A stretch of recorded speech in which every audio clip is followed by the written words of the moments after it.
Nagita Slavina cemburu pada Yuni Shara, singgung masalah sensitif sempat jadi pertanyaan, ternyata penyanyi Yuni Shara yang bikin Nagita Slavina cemburu pada Raffi Ahmad. Beberapa waktu lalu, Raffi Ahmad menyinggung terdapat mantan kekasihnya yang membuat istrinya, Nagita Slavina cemburu. Akan tetapi kala itu, Raffi Ahmad enggan membeberkan sosok tersebut.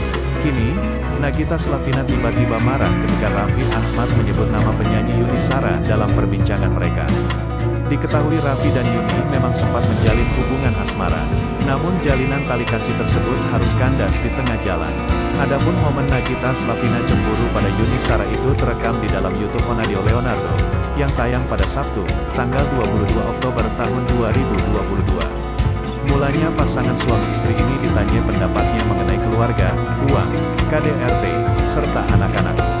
Namun ketika membahas KDRT, Raffi Ahmad mendadak menyebut nama mantan kekasihnya, Yuni Shara.